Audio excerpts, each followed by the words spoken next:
Hello everyone, welcome to our YouTube channel. आज के session में हम डिस्कस करेंगे that is how Bhutan graduated from the least developed country status. अब देखिए, ये जो टॉपिक है ये दोनों ही पॉइंट ऑफ व्यू से इंपॉर्टेंट हो जाता है, economy as well as international relations. Economy से यहाँ पर हम देखेंगे कि लीस्ट डेवलप्ड कंट्रीज़ कौन सी होती हैं, कौन से ऐसे क्राइटेरियाज़ हैं जो एक्चुअली में लीस्ट डेवलप्ड कंट्रीज़ को डिनोट करते हैं, और कैसे ये भूटान ने अपनी प्रोग्रेस की है, कहाँ कहाँ पर इन्होंने अपनी प्रोग्रेशन शो करी है, उसको हम जानने की कोशिश करेंगे इस वीडियो में। So let's start the session. सबसे पहले हम देखते हैं न्यूज़ में क्यों था। So Bhutan was included in the first group of least developed countries in 1971। अब आपको देखने को मिल रहा है कि लीस्ट डेवलप्ड कंट्री की स्टेटस इसको कब मिला था, 1971 में मिला था। However over the last few decades it has made remarkable progress on the variety of socio economic indicators. अब जो भी सोशियो इकोनॉमिक इंडिकेटर्स हैं वहाँ पर भूटान ने काफ़ी ज़्यादा प्रोग्रेस किया है। अगर हम वर्ल्ड हैप्पीनेस इंडेक्स की बात करते हैं तो भूटान आपको टॉप कंट्रीज़ में देखने को मिलता है। सो यहाँ पर जो भी सोशियो इकोनॉमिक स्टेटस भी है वो भी आपको डेवलप होता हुआ दिख रहा है। सो इसीलिए Bhutan has graduated from least developed countries status, right. So next question arise करता है कि भूटान आप जोग्राफिकली आप देख सकते हैं। देखिए, भूटान की जो आपको सिचुएशन है वो काफ़ी स्ट्रैटेजिकली इंपॉर्टेंट देखने को मिलती है, इंडिया के पर्सपेक्टिव से भी और आपको चाइना के पर्सपेक्टिव से भी। डोकलाम इशू भी हुआ था, वो यहाँ पर इसीलिए इम्पॉर्टेंट हो जाता है क्योंकि जो भूटान की जोग्राफिकल लोकेशन है that is very strategically important, right. So आपको देखने को मिलता है, ये आपको मिडवे देखने को मिलता है साउथ ईस्ट एशिया में और आपके एशियन कंट्रीज़ में। सो यहाँ पर आपको अगेन अ लिंकेज प्रोवाइड करता हुआ दिखता है, दैट इज़ भूटान। सो इसीलिए इसकी जो जोग्राफिकल लोकेशन है it becomes very very important. Done. Next देखते हैं कि अगर हम यहाँ पर भूटान की बात करते हैं, सो भूटान क्या है, it is mountainous land locked country. अब देखिए, ये लैंड लॉक्ड कंट्री है, इसीलिए इसको सहायता चाहिए। किसकी सहायता चाहिए? इंडिया की या फिर चाइना की, जिससे कि वो पोर्ट्स को एक्सेस कर पाए। सो यहाँ पर इंडिया हमेशा ही एक मेजर प्लेयर रहा है भूटान के लिए। सो एक लैंडलॉक्ड कंट्री है that is consistently ranked one of the happiest in the world. So हम ये बात कर चुके हैं, अगर वर्ल्ड हैप्पीनेस इंडेक्स की बात करते हैं तो भूटान आपको हमेशा टॉप कंट्रीज़ में देखने को मिलता है। बट यहाँ पर क्या प्रॉब्लम है कि ये लीस्ट डेवलप्ड कंट्री की स्टेटस में था। धीरे धीरे करके 1971 से लेकर आज तक आपको इसमें प्रोग्रेशन देखने को मिली है और अब ये LDC नहीं है, राइट। सो देख सकते हैं, while this promotion is a cause for celebration, it also raises some concerns, notably how Bhutan will compensate for the loss of certain trade privileges associated with being an LDC. अब देखिए, जब भी किसी country को LDC की list से बाहर निकाला जाता है, ग्रेजुएट किया जाता है, तो जो लीस्ट डेवलप्ड कंट्रीज़ होती हैं उनको बहुत से ट्रेड बेनिफिट्स मिलते हैं। अब यहाँ पर भूटान के लिए दोनों ही, it is a double edge sword. वो क्यों बोला जाता है? क्योंकि लीस्ट डेवलप्ड कंट्री होने के आपको प्रिविलेजेस भी बहुत सारे मिलते हैं, जिसकी वजह से आप धीरे धीरे करके ग्रो कर पाते हैं, और एक तरफ आपकी सेलिब्रेशन का भी मौका है। क्यों? क्योंकि आप LDC की स्टेटस से बढ़ चुके हैं। सो यहाँ पर दोनों ही कैटेगरीज को बैलेंस करना पड़ता है। जो भी आपको ट्रेड बेनिफिट्स LDC के होने पे मिल रहे थे, अब वो ट्रेड बेनिफिट्स आपको नहीं मिलेंगे। तो इसका मतलब क्या है? जो भी आपकी एक्सपोर्ट पॉलिसी है, जो भी आपकी मैन्युफैक्चरिंग पॉलिसी है, वो भी आपको स्ट्रेंथन करनी पड़ेगी, जिससे कि जो ये डैमेज हुआ है वो भी आप कॉन्कर कर पाएँ, right. So this was the introduction.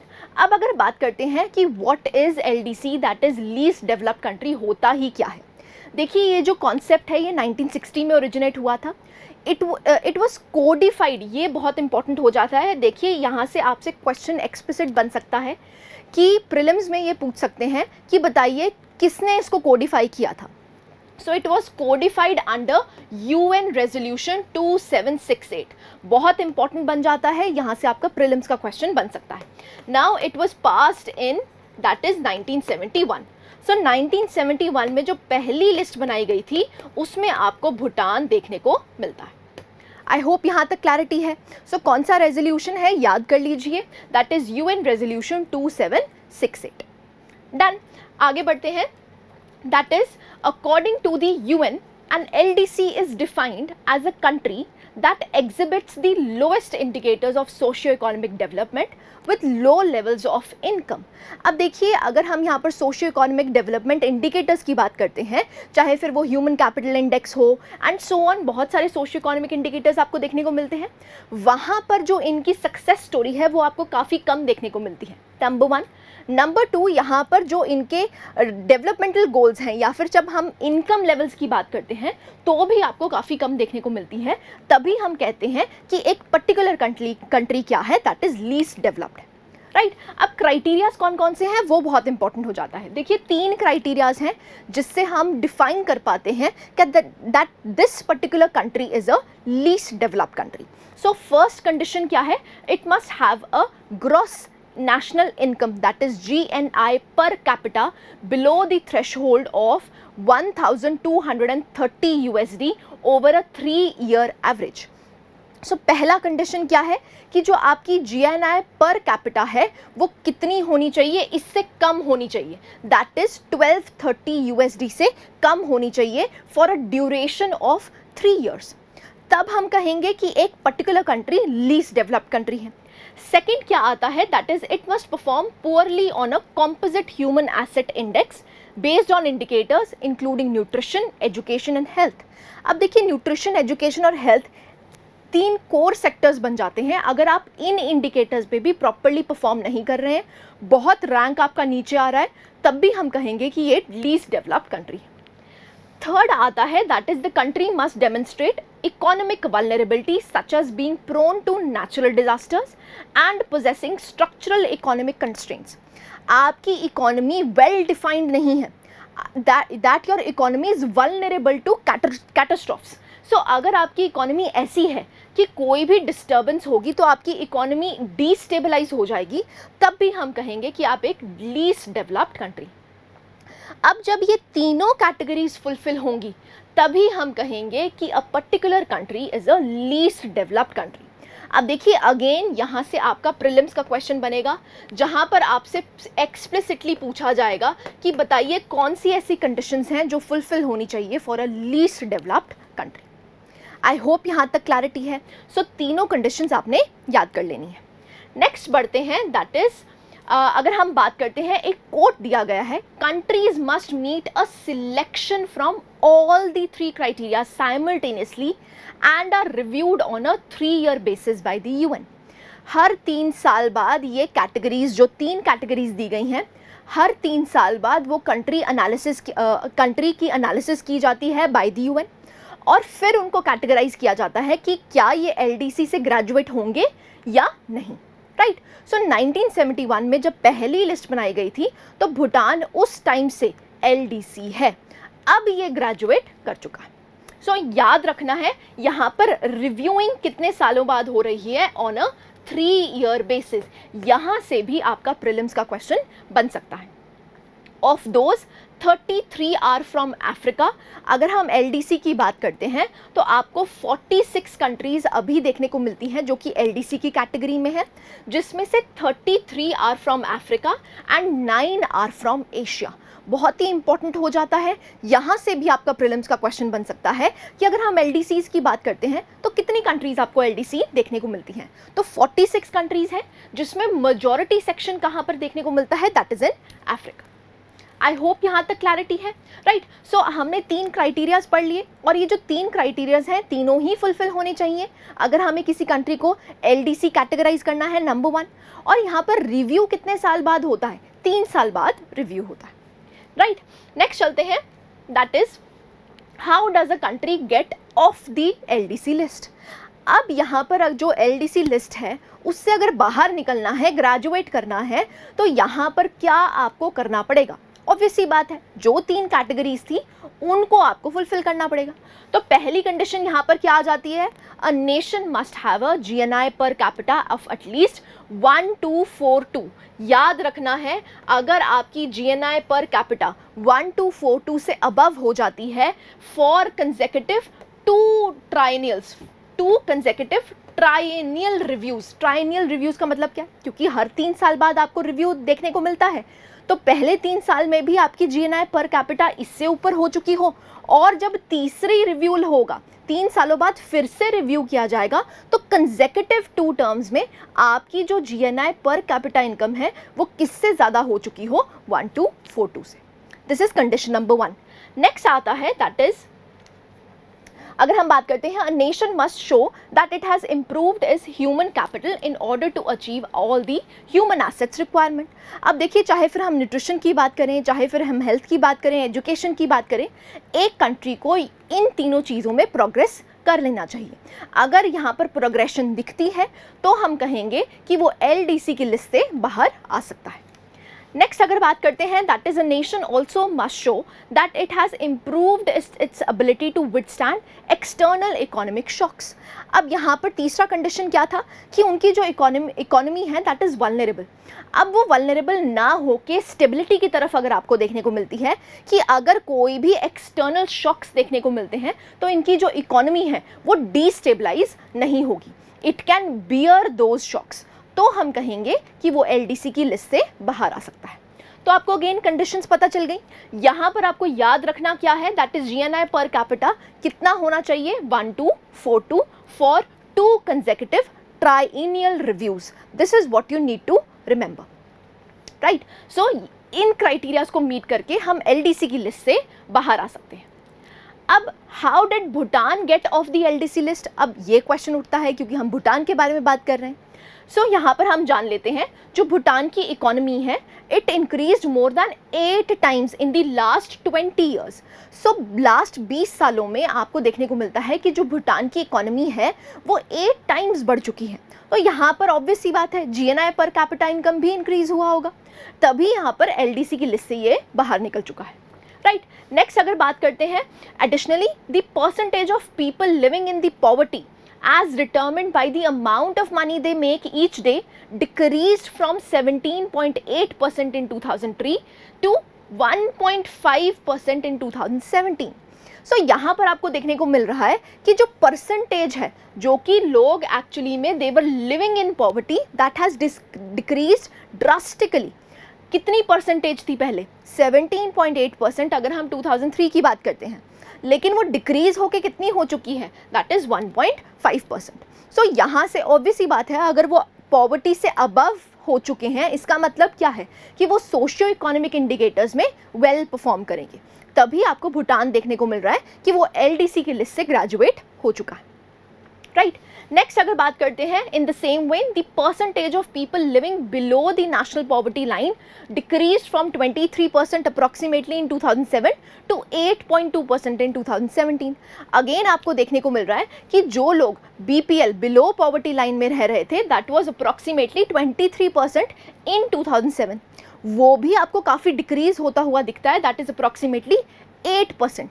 तो यहाँ पर अगेन सोशियो इकोनॉमिक इंडिकेटर्स आपको यहाँ पर इन्हांस होते हुए दिख रहे हैं, प्लस GNI पर कैपिटा भी आपको इंक्रीज होती हुई दिख रही है। देन नेक्स्ट अगर बात करते हैं, Bhutan has mostly accomplished this by increasing the exports of hydro power to India.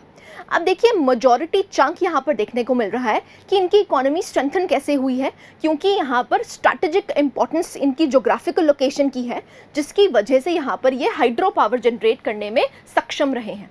तो यहाँ पर हाइड्रो पावर जनरेट करके उन्होंने कहाँ पर एक्सपोर्ट किया है, इंडिया को एक्सपोर्ट किया है, तभी इनकी जो इकोनॉमी है वो आपको इतनी ज़्यादा स्टेबलाइज होती हुई दिख रही, राइट। सो आप देख सकते हैं which now accounts for 20% of its economy. So 20% of economy तो आपको यहीं पर देखने को मिल रही है कि वो हाइड्रो पावर बेच के अपना पैसा कमा रहे हैं, राइट। नेक्स्ट देखते हैं, that is the nation also established brand Bhutan. अब ये इंपॉर्टेंट हो जाता है। देखिए, जब भी हम IR के क्वेश्चंस को अटेम्प्ट करते हैं तो आपको ना कॉन्टेक्स्ट तो पता होता है, लेकिन प्रॉब्लम क्या होती है, आपके पास फैक्ट्स एंड फिगर्स नहीं होते, तो कुछ फैक्ट्स आपको लिखने ही पड़ेंगे। अगर मैं भूटान की LDC के ऑफ लिस्ट से बाहर जाने की बात कर रही हूँ तो वहाँ पर आपको कुछ फैक्ट्स लिखने ही पड़ेंगे।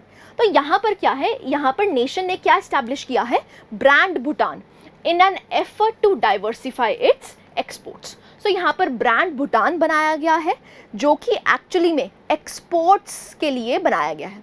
अब यहाँ पर होता क्या है, high value and low volume भूटानीज goods यहाँ पर टारगेट किए जाते हैं, जिनकी वैल्यू तो हाई है लेकिन वॉल्यूम कम है। अब देखिए भूटान एक छोटा सा कंट्री है, यहाँ पर अगर हम कहेंगे कि वॉल्यूम इंक्रीज करो, वॉल्यूम ऑफ गुड्स इंक्रीज करो, वो नहीं कर सकते। क्यों? क्योंकि वहाँ की पॉपुलेशन भी बहुत छोटी है, प्लस उनकी ज्योग्राफी भी बहुत छोटी है। तो उनको ऐसे गुड्स ढूंढने पड़ेंगे जिनकी वैल्यू बहुत हाई है इन दी मार्केट। सो उन्होंने वही किया है, ब्रांड भूटान बनाया है, जहाँ पर वो गुड्स को प्रोड्यूस करने की बात करी है, एक्सपोर्ट करने की बात करी है, जो एक्चुअली में हाई वैल्यू होती है, राइट। सो यहाँ से भी आपको देखने को मिल रहा है that how Bhutan get off the LDC list. I hope यहाँ तक क्लैरिटी है, राइट। नेक्स्ट मूव करते हैं। सो आप यहाँ पर देख सकते हैं जो सेलेस्टिन मोंगा है, जो कि चीफ इकोनॉमिस्ट एट ADB हैं, that is African development bank. यहाँ पर ये कहा गया है, graduation from LDC status is not the end of the road but the beginning of a new journey. अब देखिए IR के क्वेश्चंस को जब आप अटेम्प्ट करते हैं वो कैसे अच्छे बन पाते हैं, जब आप कुछ कोट्स को यहाँ पर इनकलकेट करेंगे। तो यहाँ पर ADB की जो चीफ इकोनॉमिस्ट हैं, उन्होंने ये कहा है कि अगर एक कंट्री ग्रेजुएट करता है LDC की लिस्ट से, सो वो एंड ऑफ द रोड नहीं है, it is the beginning of a new journey, जहाँ पर it is a time when a country needs to redouble its efforts to build its productive capacities, diversify its economy and create new opportunities for employment and income generation। तो ये एक new journey है आपके लिए, यहाँ पर आपको अपने एफर्ट्स को डबल करना पड़ेगा, जिससे कि आप अपनी इकोनॉमी को स्टेबलाइज कर पाएंगे। अब इकोनॉमी स्टेबलाइज कब होगी? जब आपकी इकोनॉमी डाइवर्सिफाइड होगी, नंबर 1। नंबर 2, एम्प्लॉयमेंट जनरेशन कर पाएंगे। अगर आप एम्प्लॉयमेंट जनरेशन कर पाएंगे, that means your demographic dividend is educated, skilled, तभी तो आप यहाँ पर एम्प्लॉयमेंट बढ़ा पाएंगे। तो जो यहाँ पर जो इकोनॉमी है, अगर आपको स्टेबलाइज करनी है तो आपको डबल एफर्ट्स लगाने पड़ेंगे। So this is given by Celestine Monga, जो कि आपको चीफ इकोनॉमिस्ट देखने को मिलती है एट दी ADB। नेक्स्ट देखते हैं advantages of being an LDC। अब देखिए यहाँ पर ये कहा गया है कि अगर आप LDC की लिस्ट से निकलते हैं तो it is a double edge sword. वो क्यों कहा गया है कि एक तरफ तो अच्छा है कि आप LDC की लिस्ट से निकल चुके हैं, आपको वर्ल्ड स्टेटस अच्छा देखने को मिलेगा। क्यों? क्योंकि अब आप LDC की लिस्ट में एग्जिस्ट नहीं करते हैं। लेकिन यहाँ पर प्रॉब्लम क्या है कि जब आप LDC थे तो आपको बहुत सारे एडवांटेजेस मिलते थे, बहुत सारे प्रिविलेजेस मिलते थे। अब वो प्रिविलेजेस क्या हो जाएंगे? ख़त्म हो जाएंगे। तो हमें जानना है कि अगर एक कंट्री LDC है तो उसको क्या एडवांटेजेस देखने को मिलते हैं। सो आप देख सकते हैं LDCs are also enjoy duty free and quota free access to the markets of developed countries. अब यहाँ पर क्या है, कोई भी ड्यूटीज़ नहीं लगाई जाती डेवलप्ड नेशंस के द्वारा। सो भूटान जो कि एक LDC है, अगर उसको किसी भी अपने एक्सपोर्ट्स करने हैं एक डेवलप्ड कंट्री को, तो वहाँ पर उसको उस मार्केट का एक्सेस कैसे मिलेगा? Duty free and quota free, जो कि बहुत ही इंपॉर्टेंट होता है अपने एक्सपोर्ट्स को बढ़ाने के लिए। नंबर 1 एडवांटेज ये है। नंबर 2 की अगर बात करते हैं, LDCs are also eligible for loans with special terms for development. अब देखिए यहाँ पर अगर IMF हेल्प करता है या कोई भी लोनिंग एजेंसी हेल्प करती है, तो इनको लोन बहुत चीपर रेट्स में मिल जाते हैं। सो यहाँ पर उनको स्पेशल प्रिविलेज दी जाती है, जिसमें आपको लोअर इंटरेस्ट रेट्स देखने को मिलते हैं एंड लॉन्गर रीपेमेंट टाइम देखने को मिलता है। अब अगर भूटान इस LDC की लिस्ट से बाहर आ चुका है, तो ये जो एडवांटेजेस आपको देखने को मिलती हैं, ये एडवांटेजेस अब भूटान नहीं उठा पाएगा। तभी कहा गया है कि ये जो LDC की लिस्ट से बाहर निकलने का रास्ता है, ये रास्ता एक्चुअली में आपको बहुत ज़्यादा एफर्ट मारना पड़ेगा, जिससे कि आप ये रास्ते को फुलफिल कर पाएंगे, राइट, अपने गोल को अचीव कर पाएंगे। सो यहाँ पर क्या है, LDCs के आपको 2 एडवांटेजेस याद रखने हैं, duty free and quota free access to the markets to the developed countries, number 1। Number 2, अगर आप लोन्स लेते हैं तो वो जो लोन्स के इंटरेस्ट रेट्स हैं वो आपको काफ़ी लोअर पे मिलते हैं, और जो आपकी रीपेमेंट टाइम है वो भी आपको लॉन्गर ड्यूरेशन पे देखने को मिलता है फॉर अ LDC। डन। सो ये अब एडवांटेजेस एक्चुअली में भूटान को नहीं मिल पाएंगे। डन। सो यहाँ पर अगेन स्टेफनी ब्लैंकनबर्ग जो हैं वो सीनियर इकोनॉमिस्ट हैं एट दी अंकटैड, उन्होंने यही कहा है that graduation from LDC is a major achievement. बहुत अच्छी अचीवमेंट है किसी भी कंट्री के लिए अगर वो एलडीसी की लिस्ट से निकल जाता है, but it can be a double edged sword. ये एक डबल एज्ड स्वॉर्ड है। इसका मतलब क्या है, यहाँ पर कंट्री को और भी ज़्यादा एफर्ट मारना पड़ेगा जिससे कि वो इकोनॉमिक स्टेबिलिटी अपनी कंट्री को प्रोवाइड कर पाए, राइट। सो यहाँ पर यही कहा गया है कि it signals that a country has made significant progress in its economic and social development. On the other hand, it can also create new challenges and risks as the country may lose access to some of the trade related benefits. So एक LDC को जो trade related benefits दिए जाते हैं अब वो country enjoy नहीं कर पाएगा और actually में उस country के लिए ये एक challenge बन जाता है कि वो अपने goods को competitive कैसे रखेगा, right. So this was given by Stephanie Blankenburg. Again इसका कोट आप याद रख सकते हैं। Done. So this was the topic जहाँ पर हमने ये देखा है how Bhutan graduated from the LDC. अब एक क्वेश्चन को प्रैक्टिस कर लेते हैं इसी से रिलेटेड। सो आप क्वेश्चन पढ़ सकते हैं। Consider the following statements. So आप देख सकते हैं number 1, the world trade organisation gives the status of developing and developed country to its members on the basis of GNI per capita in the current USD of the previous year. Second statement है the developing countries get automatic benefit from the generalized system of preferences that is GSP scheme. अब देखिए जो GSP scheme है ये काफ़ी ज़्यादा news में रहती है, इसीलिए इस स्टेटमेंट को इनकलकेट किया गया है। आपको बताना है कौन सी स्टेटमेंट्स करेक्ट हैं। आपके पास ऑप्शंस हैं A 1 only, B that is 2 only, C that is both 1 and 2, और is it D neither 1 nor 2। अब देखिए ये वाले क्वेश्चन को आप अटेम्प्ट कीजिए। आप वीडियो को पॉज कर सकते हैं और अपना आंसर लिख सकते हैं। यहाँ पर हम आंसर को डिस्कस कर लेते हैं। आंसर आपका बन जाता है दैट इज B। यहाँ पर आंसर बी क्यों है, क्योंकि आप अगर फर्स्ट स्टेटमेंट की बात करते हैं, देखिए WTO नहीं है, it is world bank that gives the status of developing and developed countries on the basis of what, GNI per capita income in the current USD of the previous year. So it is the world bank, ना कि WTO। इसीलिए जो first statement है वो गलत हो जाती है। सेकेंड स्टेटमेंट बिल्कुल करेक्ट है। अगर हम डेवलप्ड कंट्रीज की बात करते हैं, they get automatic benefit from the GSP। GSP is generalize system of references, जिसके बारे में हम रीड कर लेते हैं। देखिए तो आंसर क्या बन जाता है B। सो आप देख सकते हैं अगर वर्ल्ड बैंक की क्लासिफिकेशन की बात करते हैं तो यहाँ पर आपको वर्ल्ड बैंक की क्लासिफिकेशन में 4 ग्रुप्स देखने को मिलते हैं। 4 ग्रुप्स कौन से हैं? Low, lower middle, upper middle and high income countries. अब यहाँ पर क्या है, जो क्लासिफिकेशन है they are updated each year on 1 July. Very very important, ये अपडेट कब होते हैं? 1 July and are based on, ये बेस्ड किस पे होते हैं? GNI per capita in the current USD of the previous year. So this classification is given by what, that is world bank and not WTO। इसीलिए आपकी जो first statement है वो गलत हो जाती है। आई होप यहाँ तक क्लैरिटी है, राइट। सो GNI के बारे में आपको पता ही है। In its latest classification 2020-2021 India का स्टेटस यहाँ पर क्या है? That is lower middle income country. हम किस में आते हैं? लोअर मिडिल इनकम कंट्री में आते हैं, right. So this classification is given bye whom? That is the world bank. I hope यहाँ तक क्लैरिटी है, राइट। अगर हम GSP के बारे में बात करते हैं उसके बारे में पढ़ लेते हैं। जो US generalize system of preferences है, जिसको हम GSP कहते हैं, वो इंस्टीट्यूट करी गई थी by the USA, that is a developed country. ये कब करी गई थी? 1976 में, by the trade act of 1974। It is a programme design to promote economic growth in the developing world. अब डेवलपिंग वर्ल्ड में जितने भी डेवलपिंग कंट्रीज हैं वहाँ पर इनको ट्रेड बेनिफिट्स दिए जाते हैं, ड्यूटी फ्री एक्सेस दिया जाता है और यहाँ पर लोन्स भी बहुत चीपर रेट्स पे प्रोवाइड किए जाते हैं। सो यहाँ पर क्या है? It provides preferential duty free entry. यहाँ पर प्रेफरेंशियल ड्यूटी फ्री एंट्री दी जाती है किनको? डेवलपिंग नेशंस को। इसीलिए जो आपका सेकंड स्टेटमेंट है वो करेक्ट हो जाता है, राइट।